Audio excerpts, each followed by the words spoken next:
Good afternoon. Earlier today, I was briefed by our senior military and national security leaders on the status of the drawdown of U.S. forces and allied forces in Afghanistan. When I announced our drawdown in April, I said we would be out by September, and we're on track to meet that target. Excuse me. Our military mission in Afghanistan will conclude on August 31st. The drawdown is proceeding in a secure and orderly way, prioritizing the safety of our troops as they depart. Our military commanders advised me that once I made the decision to end the war, we needed to move swiftly to conduct the main elements of the drawdown. And in this context, speed is safety. And thanks to the way in which we have managed our withdrawal, no one U.S. forces or any forces have been lost. Conducting our drawdown differently would have certainly come with an increased risk of safety to our personnel. To me, those risks were unacceptable. And there was never any doubt that our military would perform this task efficiently and with the highest level of professionalism. That's what they do. And the same is true of our NATO allies and partners who have supported, we are supporting and supporting us as well as they conclude their retrograde. I want to be clear. The U.S. military mission in Afghanistan continues through the end of August. We retain personnel and capacities in the country, and we maintain some authority, the same authority under which we've been operating for some time.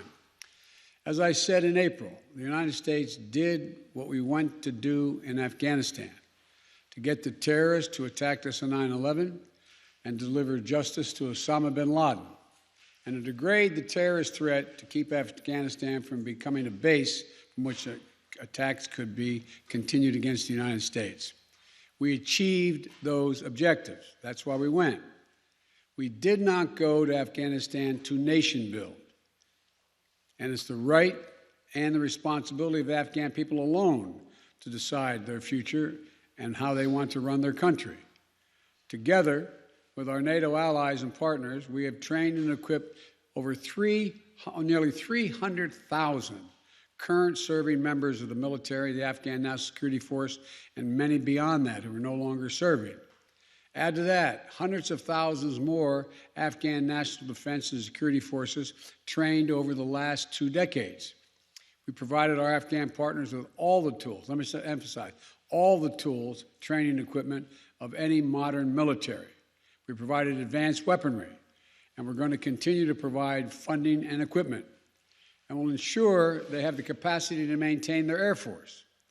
But most critically, as I stressed in my meeting just 2 weeks ago with President Ghani and Chairman Abdullah, Afghan leaders have to come together and drive toward a future that the Afghan people want and they deserve. In our meeting, I also assured Ghani that U.S. support for the people of Afghanistan will endure. We will continue to provide civilian and humanitarian assistance, including speaking out for the rights of women and girls. I intend to maintain our diplomatic presence in Afghanistan, and we are coordinating closely with our international partners in order to continue to secure the international airport.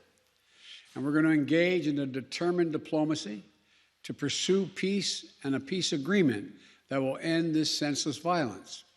I've asked Secretary of State Blinken and our Special Representative for Afghanistan Reconciliation to work vigorously with the parties in Afghanistan, as well as the regional and international stakeholders to support a negotiated solution.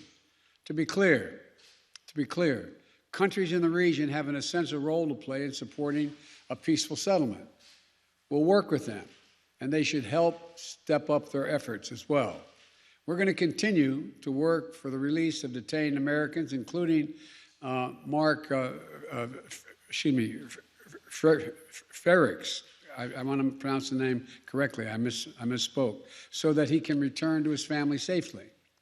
We're also going to continue to make sure that we take on the Afghan nationals who work side by side with U.S. forces, including interpreters and translators, since we're no longer going to have military there after this. We're not going to need them, and they have no jobs.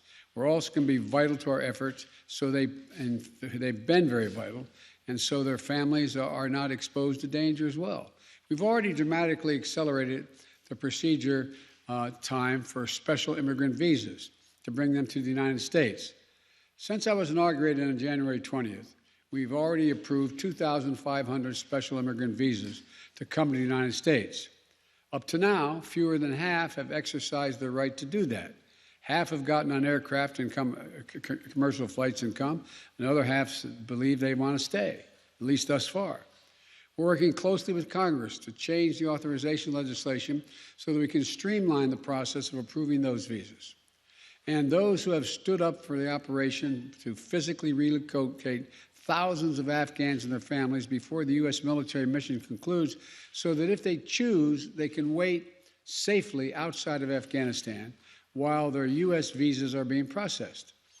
The operation has identified U.S. facilities outside the continental United States, as well as in third countries, to host our Afghan allies if they so choose. And starting this month, we're going to begin to begin relocation flights for Afghanistan SIV applicants and their families who choose to leave.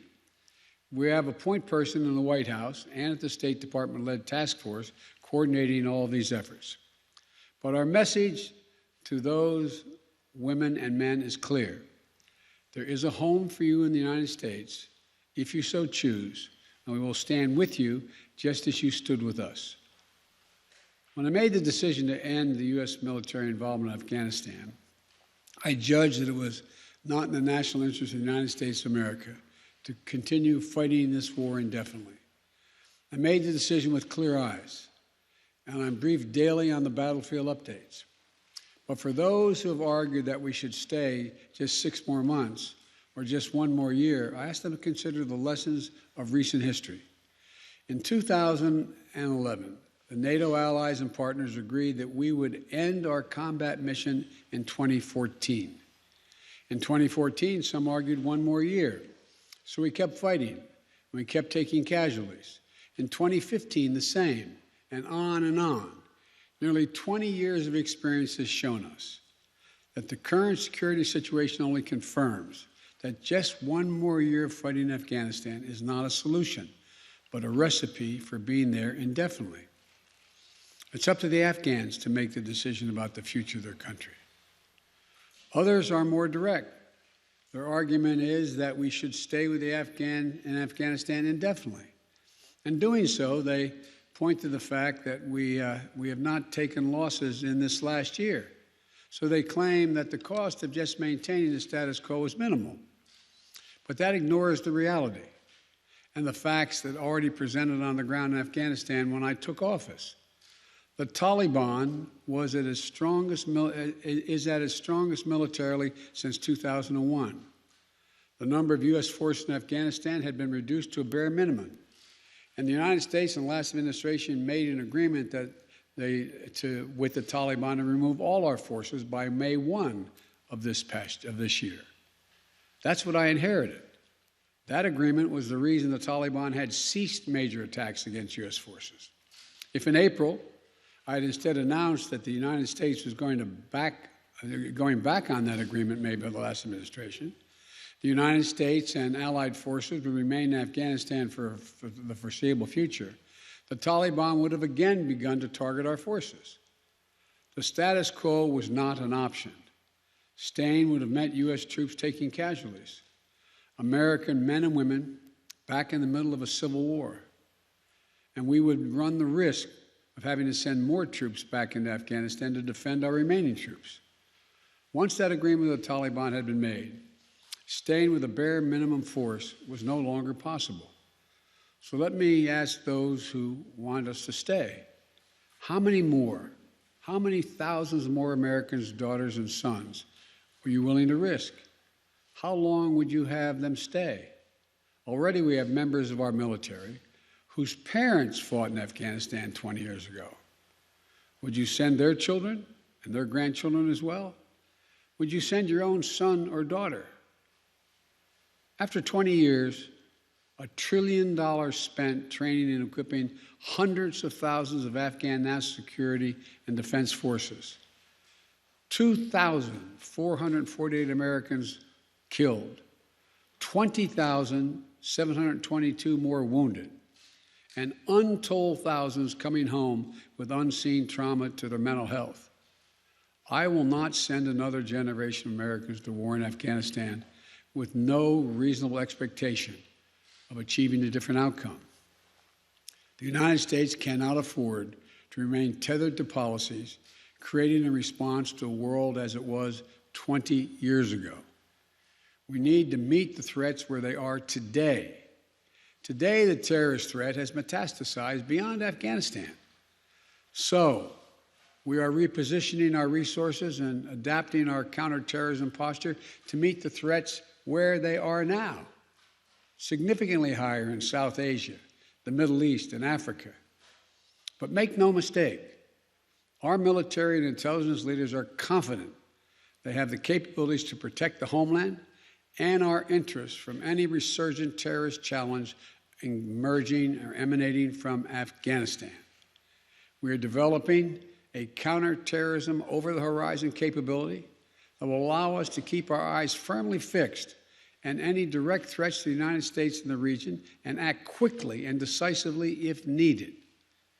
We also need to focus on shoring up America's core strengths to meet the strategic competition with China and other nations that is really going to determine our future. We have to defeat COVID-19 at home and around the world.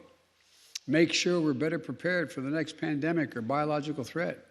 We need to establish international norms for cyberspace and the use of emerging technologies. We need to take concerted action to fight existential threats of climate change. And we will be more formidable to our adversaries and competitors over the long run if we fight the battles of the next 20 years, not the last 20 years. Finally, I want to recognize the incredible sacrifice and dedication that the U.S. military and civilian personnel serving alongside our allies and partners have made over the last 2 decades in Afghanistan. I want to honor the significance of what they've accomplished and the great personal risk they encountered and the incredible cost to their families. Pursuing the terrorist threat through some of the most unforgiving terrain on the planet, I've been almost throughout that entire country, ensuring there hasn't been another attack on the homeland from Afghanistan for the last 20 years, taking out bin Laden. I want to thank you all for your service and the dedication to the mission so many of you have given, and to the sacrifices that you and your families have made over the long course of this war. We'll never forget those who gave the last full measure of devotion for their country in Afghanistan, nor those whose lives have been immeasurably altered by wounds sustained in the service of their country. We're ending America's longest war, but we'll always, always honor the bravery of the American patriots who served in it. May God bless you all, and may God protect our troops. Thank you. Mr. President, do you trust the Taliban, Mr. President? Is a Taliban takeover of Afghanistan now inevitable? No, it is not. Because you have the Afghan troops have 300,000 well-equipped as any army in the world, and an Air Force against something like 75,000 Taliban. It is not inevitable. Do you trust the Taliban, Mr. President? Do you trust the Taliban, sir? Is that a serious question? It's absolutely a serious question. Do you trust the Taliban? No, I do not. Country to the Taliban. No, I do not trust the Taliban. So why are you having a country over? Is the U.S. responsible for the deaths of Afghans? What? Mr. President, will you amplify that question, please? Will you amplify your answer, please, why you don't trust the Taliban? It's a silly question. Do I trust the Taliban? No. But I trust the capacity of the Afghan military, who is better trained, better equipped, and more competent in terms of conducting war. Yes, ma'am. Thank you, Mr. President. Given the amount of money that has been spent and the number of lives that have been lost, in your view, with making this decision, were the last 20 years worth it? You know my record. I can tell by the way you asked the question. I opposed permanently having American forces in Afghanistan. I argued from the beginning, as you may recall. It came to light after the administration was over, lasted our administration. No nation has ever unified Afghanistan. No nation. Empires have gone there and not done it. The focus we had, and I strongly supported, and you may remember, I physically went to Afghanistan. I was up in that pass where Osama bin Laden was allegedly escaped or out of harm's way. We went for two reasons. One, to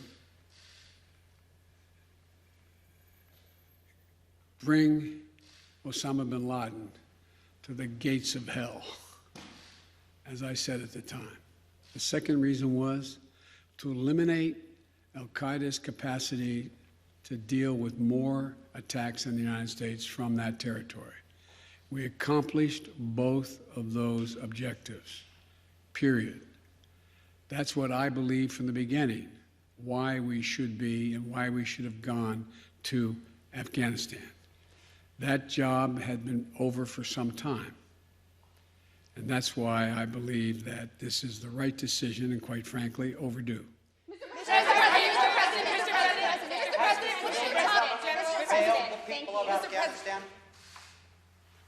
Mr. President, thank you very much. Your own intelligence community has assessed that the Afghan government will likely collapse. That is not true. Can you please clarify what they have told you about whether that will happen or not? That is not true. They did not reach that conclusion. So what is the level of confidence that they have that it will not collapse? The Afghan government and leadership has to come together. They clearly have the capacity to sustain the government in place. The question is, will they generate the kind of cohesion to do it? It's not a question of whether they have the capacity. They have the capacity. They have the forces. They have the equipment. The question is, will they do it? And I want to make clear what I made clear to Ghani, that we are not going to walk away and not sustain their ability to maintain that force. We are. We're going to also work to make sure we help them in terms of everything from food necessities and other things in the region.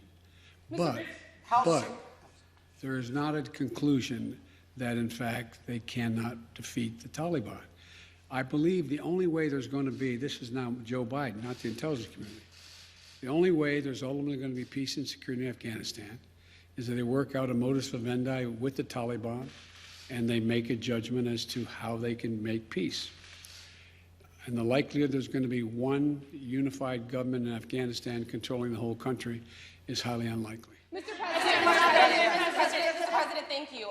But we have talked to your own top general in Afghanistan, General Scott Miller. He told ABC News the conditions are so concerning at this point that it could result in a civil war. So if Kabul falls to the Taliban, what will the United States do about it? Look, you've said two things. One, that if it could result in a civil war, that's different than the Taliban succeeding, number one. Number two, the question of what will be done is going to be implicated, is going to implicate the entire region as well. There's a number of countries that have a grave concern about what's going to happen in Afghanistan relative to their security. The question is, how much of a threat to the United States of America and to our allies is whatever results in terms of a government or an agreement? That's when that judgment will be made. Mr. President, some Vietnamese veterans see echoes of their experience in this withdrawal in Afghanistan. Do you see any parallels between this withdrawal and what happened in Vietnam, with some people feeling... None whatsoever. Zero. What you had entire brigades breaking through the gates of our embassy. 6, if I'm not mistaken. The Taliban is not the North Vietnamese army. They're not remotely comparable in terms of capability. there's going to be no circumstance where you see people being lifted off the roof of an embassy of the United States from Afghanistan. It is not at all comfortable. I'll go the other side. Hang on a second. Mr. President, how serious was the corruption among the Afghanistan government to this mission failing there? Well, first of all, the mission hasn't failed yet. There is, in Afghanistan, in all parties, there's been corruption. The question is, can there be an agreement on unity of purpose? What is the objective? For example, it started off there were going to be negotiations between the Taliban and the Afghan National Security Forces and the Afghan government. That didn't come to fruition. So the question now is, where do they go from here?